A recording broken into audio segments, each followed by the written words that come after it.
Bom dia, boa tarde, boa noite, amados irmãos da classe Zacar, tudo bem com vocês? Aqui é a Júlia falando, estamos em mais uma aula da nossa Escola Bíblica Dominical, estamos estudando o livro de Apocalipse e tem sido aulas muito edificantes para nós, não é mesmo? Agradecemos pela vida de cada irmão empenhado em ouvir as aulas, em participar, nós somos gratos a Deus por isso. Vamos orar?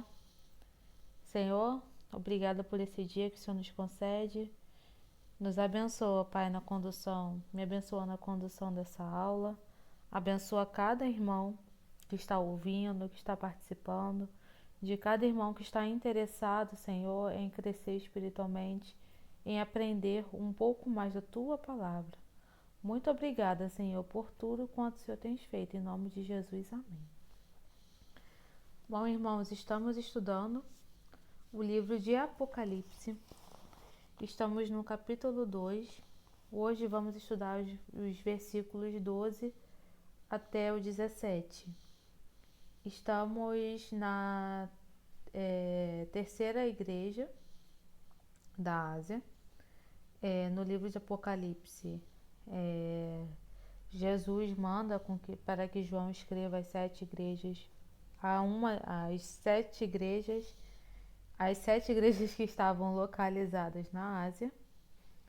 E já estudamos a igreja de Éfeso, a igreja de Esmirna. Hoje estaremos estudando a carta da igreja que foi feita para a igreja que estava localizada em Pérgamo.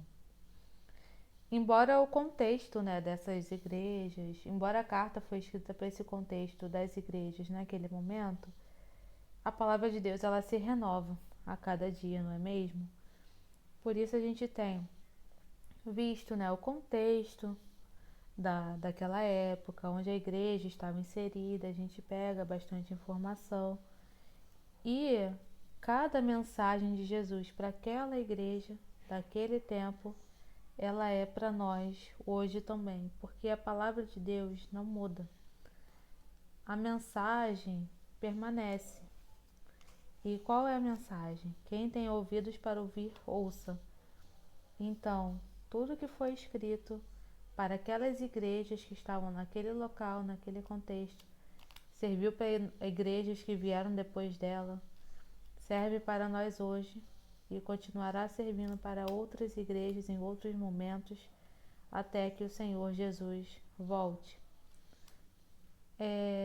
A primeira igreja que estudamos foi Éfeso, e a do domingo passado foi Esmirna, e hoje estaremos estudando a igreja de Pérgamo. Não a igreja de Pérgamo, a igreja que estava localizada em Pérgamo. Pérgamo não era o nome da igreja, era o nome da cidade. E todas essas igrejas, a gente percebe que Jesus se dirige ao anjo, ou seja, ao pastor da igreja. Jesus se apresenta, fala o que há de bom na igreja, se houver. Veremos igrejas que só tiveram críticas. Jesus fala também o que há de ser reparado, se houver. Nós vimos que na igreja da aula passada de Esmirna não tinha nada a ser, não foi dito nada a ser reparado. E tem advertências, para quem tem algo de errado, e promessas ao vencedor. Na nossa revista, o título diz Pérgamo, a igreja tolerante com o mundo. E quando me veio esse tema, eu fiquei lembrando de algumas misturas perigosas, algumas misturas que às vezes a gente faz, mas que dá errado. Às vezes é um ingrediente na comida, às vezes já vi receitas que falam, olha, ao invés de fermento usa bicarbonato, e às vezes o bolo desanda. Às vezes uma química que as mulheres fazem no cabelo, o negócio não dá certo, começa a cair. Às vezes alguma tinta na parede não dá certo, tem que colocar mais cor, ou você passa a tinta e descasca tudo porque não tinha uma base ali, ou seja, uma mistura que não deu certo. E existem misturas erradas, coisas que Não dá certo se misturar. Já tem coisas que dão certo, que se misturando, nossa, é maravilhoso, mas tem algumas misturas muito perigosas. Às vezes até produtos químicos, misturar um com o outro dá uma explosão, enfim. E essa igreja aqui, ela vai ser advertida de uma mistura perigosa, que era a igreja se misturar com coisas do mundo, com coisas erradas do mundo, ser conivente, se envolver, ouvir ensinos errados. E antes de estudarmos, entrarmos realmente nos versículos que aqui de Apocalipse, vamos ver um pouquinho sobre o contexto da igreja da cidade de Pérgamo. Pérgamo era também uma grande cidade da Ásia que tinha um passado glorioso. Começou a se destacar em 333 a.C. Era um centro cultural muito conhecido, mais até que o de Éfeso e de Esmirna. A Pérgamo era famosa por uma biblioteca, a segunda maior do mundo. Ela só perdia para a de Alexandria. E ela tinha quase 200 mil pergaminhos. Os irmãos sabem o que é pergaminho? É tipo um rolo. Você abre ele dos dois lados, né? E vai abrindo no meio e vai vendo. Era um rolo feito de papel, um tipo de papel. Então essa biblioteca era grande, extensa. E se você pegar a palavra pergaminho, vem de Pérgamo. Eu falei que pergaminho era de papel, mas não é isso não. Papiro era de papel, que vinha lá do Egito. Então, foi na cidade de Pérgamo que eles inventaram o pergaminho, que era desse mesmo jeito, usado para escrever, mas ele era de tecido, então ele era mais resistente, né? Ao ser transportado, né? Igual os nossos livros, eles são de papel, mas eles têm uma capinha resistente, né? Antigamente era um rolo, e se o livro fosse muito grande, seria um rolo imenso. Então, lá na cidade de Éfeso, eles inventaram o pergaminho. E também lá tinha um grande centro de medicina. Pessoas do mundo inteiro iam lá para tentar se curar de doenças. Só que eles envolviam um pouco, né, com misticismo, né? Tinha uma cobra que eles falavam, né, que o poder vinha da cobra, tanto que se você vê hoje, o símbolo da medicina é uma cobra, ou seja, historicamente vem lá de Pérgamo, né, que era famosa por ter esse grande centro de medicina. Lá também tinha um grande panteão com cultos dedicados a vários deuses e um grande templo dedicado a Zeus. Então, né, tinha todo esse contexto aí de misticismo. Lá também estava o maior local dedicado ao culto ao imperador. Então você via, né, também a mistura da religião com a política, né, porque tinha o imperador, que em tese seria só para governar, né, mas ele queria adoração para ele. E tinha então lá um grande centro de adoração ao imperador. Vamos a Visto o contexto histórico, vamos ao texto bíblico. Vou ler de uma vez e depois a gente vai vendo passo a passo, tá bom? Estou usando a versão NVI. Ao anjo da igreja em Pérgamo escreva: essas são as palavras daquele que tem a espada afiada de dois gumes. Sei onde você vive, onde está o trono de Satanás. Contudo, você permanece fiel ao meu nome e não renunciou à sua fé em mim, nem mesmo quando Antipas, minha fiel testemunha, foi morto nessa cidade onde Satanás habita. No entanto, tenho contra você algumas coisas. Você tem aí pessoas que se apegam aos ensinos de Balaão, que ensinou Balaque a armar ciladas contra os israelitas, induzindo-os a comer alimentos sacrificados a ídolos e a praticar imoralidade sexual. De igual modo, você tem também os que se apegam aos ensinos dos nicolaítas. Portanto, arrependa-se, senão virei em breve até você e lutarei contra eles com a espada da minha boca. Aquele que tem ouvidos, ouça o que o Espírito diz às igrejas. Ao vencedor darei maná escondido. Também lhe darei uma pedra branca com um novo nome nela inscrito, conhecido apenas por aquele que o recebe. Essas coisas diz aquele que tem a espada. Ou seja, quem é que está falando para a igreja? É Jesus. Isso tem um peso enorme, né? Como a gente tem falado aqui.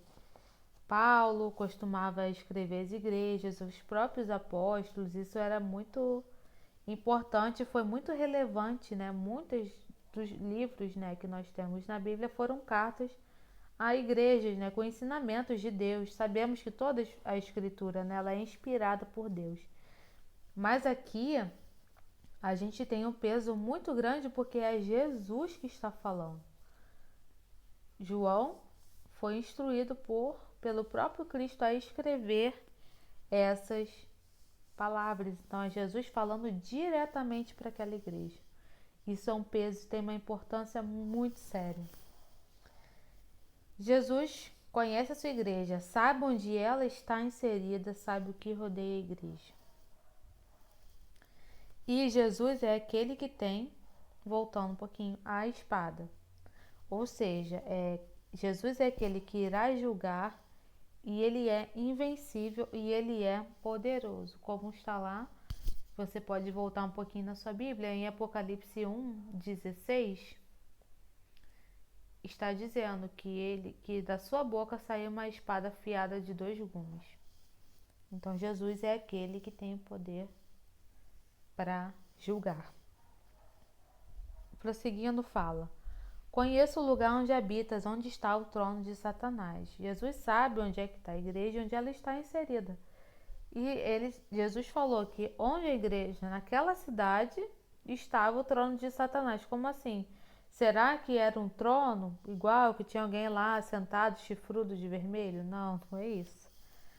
Entendo o Apocalipse como sempre tem simbolismos, ou seja, Satanás habitava naquela cidade usando todas essas coisas que a gente falou e mais o que mais poderia ter, levando as pessoas à perdição. Ou seja, a igreja está no lugar de maldade, de perseguição, de coisas ruins. Satanás está brincando ali com a cidade. Será que isso tem hoje em dia também, gente? Será que no nosso bairro tem? Satanás tem tido espaço? É só a gente ver maldade, só a gente ligar a televisão que a gente vê, que a gente sabe, o que a gente ouve, fora o que a gente não consegue ver. Satanás usando as pessoas se deixando levar por Satanás e pessoas indo para o inferno todos os dias. Então a mensagem daquele tempo é para hoje também. Então, não entenda que o trono de Satanás como algo literal, mas tudo isso que rodeava a cidade, que tinha na cidade, esse panteão, esses locais destinados ao culto ao imperador, fora tantas outras coisas, é Satanás levando as pessoas à perdição.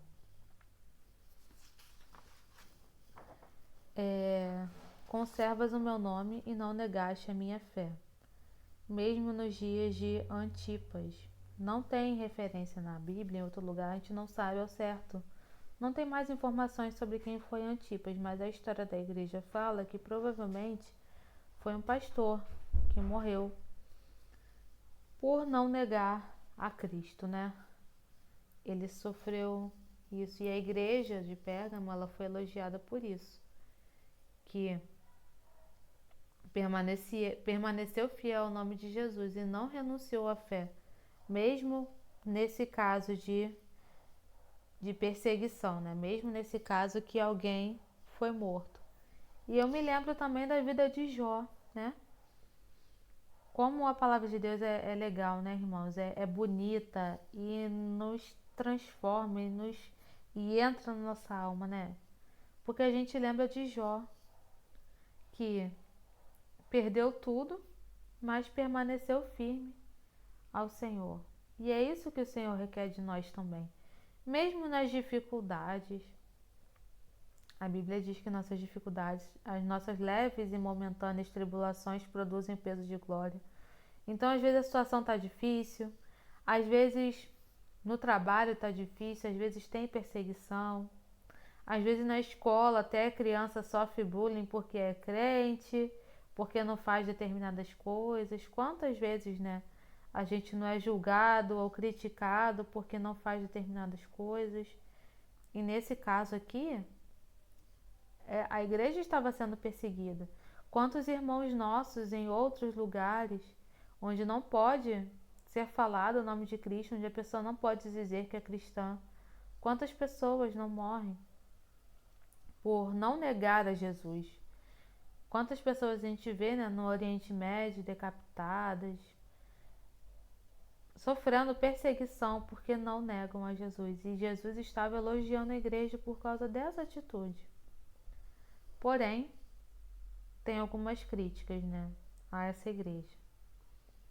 Tenho contra ti algumas coisas, porque tens aí pessoas que se apegam aos ensinos de Balaão, que ensinou Balaque a armar ciladas contra os israelitas. Afinal, quem era Balaão e Balaque, esses nomes diferentes? Mais uma vez, é a palavra de Deus se complementando e se renovando dia após dia. Balaque e Balaão. Essa história está descrita no Antigo Testamento e aconteceu na época que Israel estava caminhando no deserto. Abrindo sua Bíblia em Números, capítulos 22 a 24, vocês podem ver que Balaque era um rei de um dos povos ao redor. Ele era o rei de Moabe. Um dos povos ao redor que Israel, vamos lá, voltar um pouco. Israel vivia no Egito, né? Aquele povo todo escravizado. Veio Moisés, libertou o povo da escravidão e eles caminharam aonde? Rumo à Terra Prometida. Só que esse rumo à Terra Prometida levou um tempo. E eles caminhavam, não tinham localização fixa, eles eram nômades. Andavam pelo deserto geração após geração. E um desses reis ao redor, né, ouvindo do que Israel, poxa, a fama de Israel de ter atravessado o Mar Vermelho causou susto nos outros povos. Que povo é esse? Então o rei Balaque, ele era rei de Moabe, ele contratou um chamado lá, um profeta lá, bom, ó, eu quero que você amaldiçoe aquele povo ali de Israel, por quê? Tô com medo deles. Vai lá, amaldiçoa, eu te dou um bom dinheiro. Aí o Balaão falou assim, tá, vou ver o que eu faço. Só que Jesus, o Senhor Deus, apareceu a ele num sonho e falou com ele severamente que não era para ele fazer isso, para ele lançar maldição sobre o povo. Aí tá bom. Aí ele estava no caminho e Deus falando com ele severamente. É nesse episódio que a mula fala. Então depois veja essa história, é muito legal. Está em Números 22 a 24. Por fim, Balaão não profetizou contra o povo de Israel, não falou palavras contrárias ao povo e aí você pensa assim, ah, ok, poxa, Balaão não falou nada de errado. Só que em Números 25 conta uma história de que as mulheres de Moabe seduziram os homens de Israel, seduziram sexualmente e eles se entregaram, não só se entregaram a essas mulheres, como também adoraram o chamado Deus Baal. E a adoração a esse Deus não era só a adoração, né? A Bíblia nos ensina que nós não devemos prestar culto a outro Deus. Então, eles praticaram o que Deus condena, o que Deus já tinha condenado, mesmo tendo visto tudo lá atrás, tá? Não fazia muito tempo que o povo tinha atravessado o Mar Vermelho. Então, foram seduzidos, caíram na armadilha e trouxe um grande problema para o povo. Porque vocês sabem que o Senhor vem com justiça também sobre os seus. E quem é que deu esse conselho para o rei de Moabe? Olha, beleza, a maldição não serviu, mas usa as mulheres, tá? Os homens vão cair e Israel vai ter problema lá do próprio Deus. Quem deu esse conselho? Fazendo o povo de Israel cair? Balaão. você vê lá em Números 31:16. Vai ver que esse conselho, quem deu foi Balaão. Ou seja, Balaão induzindo o povo a pecar. E agora aqui em Apocalipse, Jesus fala de que havia pessoas que se apegaram aos ensinos de Balaão, ou seja, o povo ali ao redor de Pérgamo, ensinando a se adorar outros deuses. Ah, convenhamos, né? Poxa, adorar o imperador ia trazer menos perseguição para a igreja. Poxa, será que não é uma coisa boa? Então, se apegar a ensinos errados de Balaão e fazer isso, né? Parecido com o que Balaão fez. E ele fala também aos nicolaítas, tá? Quando ele fala nicolaítas, ele tá dizendo que era isso que acontecia, né? Só que agora estava com um novo nome. Olha também como as estratégias de Satanás vai vindo ano após ano. Às vezes muda só o nome, mas é a mesma coisa para a pessoa se negar o nome de Cristo, se entregando a essas coisas. Às vezes, irmãos, o inimigo ele trabalha com muitas estratégias. Às vezes não é só assim, ó, nega Cristo. Às vezes vem perseguição. Aí, tá, permaneceu firme, vou usar outra tática. E vai vindo outras táticas. Da tática, e aqui era tática o quê? Da igreja se misturar, aceitar isso. Não, mas não tem problema não. E se apegando a esses ensinos. Talvez dizendo que poderia comer o que era dedicado aos ídolos, não é? E uma coisa, não é que no nosso contexto a gente entende que o do Cosme e Damião, né? Eu acho que é o que a gente mais parecido assim que a gente entende na nossa cultura, né? Do Cosme e Damião. A gente sabe que aqueles doces ali, eles são dedicados a outros deuses. E a gente não come porque vai fazer mal, porque vai dar dor de barriga, tudo. Não é, é só pelo fato de que aquele doce ali, ele teve um propósito, ele foi dedicado a outros deuses. E a gente não adora outro Deus, a gente adora o Senhor Jesus. Mas agora, se você comer sem saber, aí é outra coisa. Mas você comer sabendo, dar para os seus filhos, dizer que não tem problema, aí é o pecado. É a mistura perigosa, a mistura explosiva.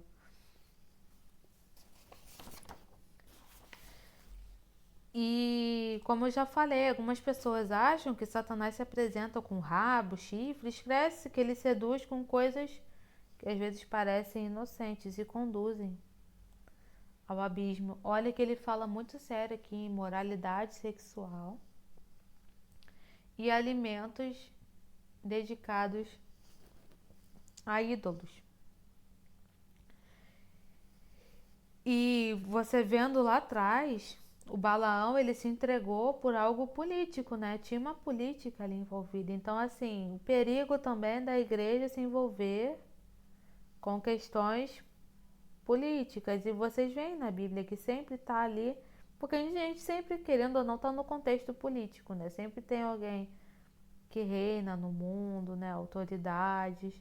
A Bíblia nos ensina a respeitar autoridades, mas se mandar negar a Cristo é não. Não vou respeitar não. A Bíblia te dá esse respaldo. Primeiro você respeita ao Senhor Jesus e adora Ele.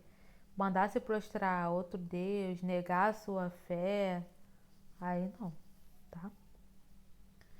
E nós temos um Deus de amor, mas Ele também é um Deus justo. E quando Jesus esteve aqui no seu ministério terreno, Ele advertia aqueles que estavam no caminho errado. Porque no nosso tempo hoje também tem pessoas que falam que Jesus é só amor. Eu já falei isso também. Só quem pode me julgar é Deus, tem gente que diz. E eu pergunto, será que isso não te assusta? Olha Deus aqui olhando para a igreja e dizendo que alguns estavam indo nesse caminho perigoso. E irmãos, quando alguém da igreja, a gente tem que ficar muito atento à nossa conduta. Porque quando alguém faz alguma coisa de errado que não condiz com a Bíblia, se envergonha, não é só a pessoa, não, é o Evangelho. E é lá, os crentes são assim, olha só, isso envergonha o nome de Cristo. Então a gente tem que andar correto perante o Senhor. E Jesus chama o arrependimento. Quem não se arrepender vai passar pela espada que sai da boca de Jesus. Essa espada que vem para julgar, que vem para condenar aquele que está fazendo coisa errada. Mas, porém, ainda há tempo. Só que o tempo não é deixar para amanhã, para depois. O momento de se consertar com o Senhor é agora. É nesse instante, porque o Senhor está olhando. E cada vez mais que a pessoa vai entrando no pecado, vai se deixando levar, vai ficando escravizada cada vez mais. Parece que as cordas envolvem a pessoa e a pessoa não consegue sair. E a espada que sai da boca de Jesus é um símbolo de que o mal não vai ficar impune. Mesmo que seja aquela pessoa que se diz que está na igreja, tudo isso, mas é o Senhor quem conhece as mentes e os corações e conhece cada ação nossa, conhece cada um de nós. E ao vencedor, o que é que aquele que vencer, que permanecer firme vai ganhar? Aqui Jesus fala o maná escondido. Maná foi o alimento que o povo de Israel teve no Egito. No local ermo, sem plantação, o povo caminhando, Deus mandava diariamente do céu o alimento e não faltava um dia. Então o Senhor, ele é o nosso provedor. E o vencedor, quando Jesus voltar, terá o privilégio de participar das bodas do Cordeiro. Como está lá em Apocalipse 19, versículo 9. O vencedor vai receber do céu a provisão que o próprio Deus dá. O vencedor também receberá um novo nome. E o nosso Deus é um Deus tão lindo, Deus de detalhes, né, irmãos? Do nome. Nós não somos um número para o Senhor, como às vezes o mundo diz, né? Nós não somos um CPF só, ou mesmo o nosso nome completo, o RG. O Senhor nos conhece pelo nome, no detalhe. E o vencedor receberá esse novo nome. Deus transformou o nome de Abrão para Abraão. Então o Senhor se preocupa com os detalhes. E eu gostaria de finalizar essa aula lendo o que está em Isaías, capítulo 43, no verso 1. Vamos juntos ver o que o Senhor fala? Mas agora, povo de Israel, o Senhor Deus que te criou diz: não tenha medo, pois eu o salvarei. Eu o chamei pelo seu nome e você é meu.